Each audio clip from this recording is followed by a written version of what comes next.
શ્રી સ્વામિનારાયણ ભગવાનની જય.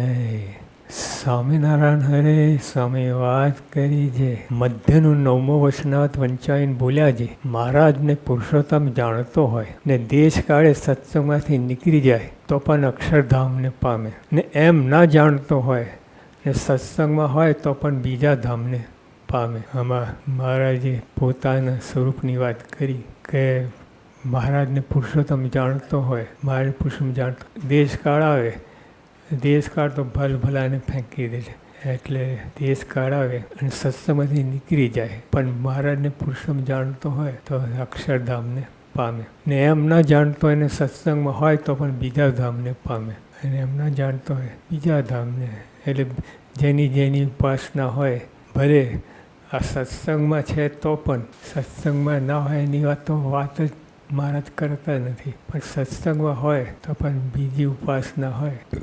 મહારાજના વખતમાં બધી ઘણી ઉપાસનાઓ હતી, એ બીજા ધામને પામે. સ્વામિનારાયણ હરે સ્વામી વાત કરી છે.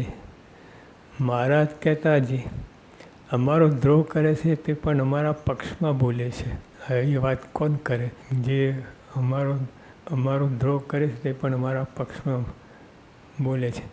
કેમ છે? એ એમ જાણે છે જે કોઈક એક ભગવાન છે ને આ બીજો કેમ ભગવાન થાય છે, માટે એ અમારો દ્રોહ કરતા નથી. મહારાજે ગુણ લીધું, સવરું પડ્યું, અને સવરું પડ્યું હકીકત છે. જે મહારાજ જે બોલ્યા એ તો શબ્દ આપણે બીજા અર્થ કરીએ, ઘટાઈએ એ વાત જુદી છે, પણ મહારાજને તો આ બધી વાત બરાબર છે. સ્વામિનારાયણ હરે સ્વામી વાત કરી છે. દેહ મૂકીને પામવા છે તે આજે પ્રગટ વાતું કરે છે, પણ એમ સર્વેને સમજાય નહીં.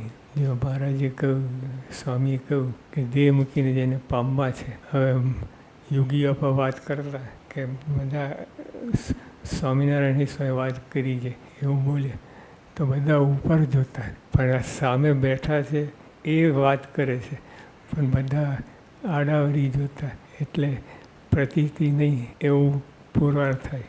દેહ મૂકીને પામવા સાથે આ પ્રગટ વાતો કહે છે, પણ એમ સર્વેને સમજાય નહીં. અનેક સત્સંગમાં પણ અનેક જાતની સમજણવાળા હતા અને જુદી જુદી માન્યતા ધરાવતા, પણ અને જે ત્યાગ વૈરાગની વાતો કરીએ છીએ તે તો માર્ગે ચડવા સારું કરીએ છીએ, પણ સમજવાનું આટલું જ છે.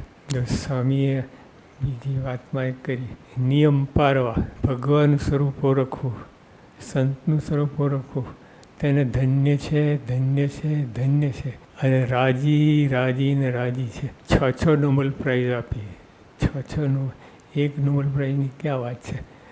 પણ જે સ્વામી કહ્યું આટલું જ કરવાનું છે. એક મહારાજે આપેલા નિયમ અને સારધાર કરવી, દ્રઢતા રાખવી, નિયમ પાલનની દ્રઢતા રાખવી. જેમ આજે અને સાધુ મારાનું સ્વરૂપ ઓળખ્યું, સાધુનું સ્વરૂપ ઓળખ્યું, તેને ધન્ય છે, ધન્ય છે, ધન્ય છે, તેના પર રાજી, એટલી બધી વાત છે. અને આટલું જ કરવાનું છે, આટલું જ. મહારાજે જે કહ્યું ત્યાગ વૈરાગની વાતો કરીએ છીએ તે તો માર્ગે ચડાવવા સારું કરીએ છીએ. એટલે સારી ક્રિયા હોય તો જલ્દી ભગવાનની પાસે પહોંચે.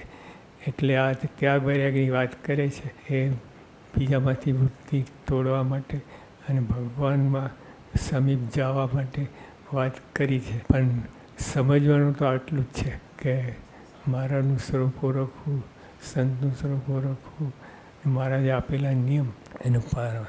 વચનામતના અર્થ સમજાય એવા નથી, પણ અભ્યાસ રાખે તો પોતાની મેરેજ સમજાય એવો મહારાજનો વર છે. અભ્યાસ રાખે, સતત મારો રાખે, ઘૂંટીને ચાવીને આ વચનામત વાંચે તો મહારાજે કહ્યું કે એની મેરે પોતાના અર્થ સમજાય એવા છે. ને આ જ્ઞાન મહારાજને સર્વેને આપવું છે, અને આ મહારાજ એના માટે જ પ્રગટ થયા છે. આપણે જોયું, આ તમે બધા કીર્તનો ગાયા, બધી વાતો કરી, તો મહારાજને આ જ મહારાજને પોતાનું સ્વરૂપ ઓળખાવવું છે, અને એ ઓળખાય તો કામ થઈ જાય. એટલે ગોળ ફરીને એના પર લક્ષ જાય. એક મહારાજ સ્વામી અને નિયમ, આવા ત્રણ હોય તો આપણે ધન્ય છે ધન્ય. સ્વામી પોકારી ઉઠ્યા કે એને ધન્ય છે ધન્ય, અને એના પર રાજી રાજી રાજી કેટલું બધું. એટલે આ જ કરવાનું છે, બીજું બધું માર્ગે ચડાવવાની વાત છે. સ્વામિનારાયણ હરે સ્વામી વાત કરી છે. પ્રકૃતિ પુરુષ તે કુટસ્થ કહેવાય ને ગ્રહસ્થ પણ કુટસ્થ કહેવાય ને સાખ્ય વિચારેને જ્ઞાનને મતે કરીને નિર્લેપ પણ કહેવાય.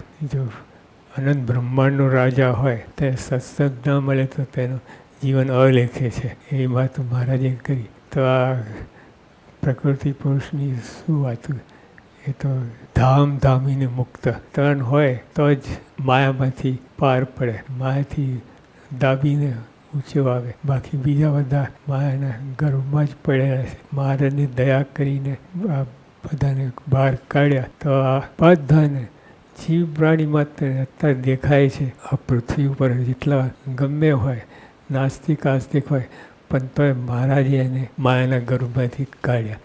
નહીં તો પડી રહ્યો માયાના ગર્ભમાં, સુષુપ્તિમાં પડી રહેત, નહીં સુખ નહીં દુઃખ એવામાં પડી રહેત.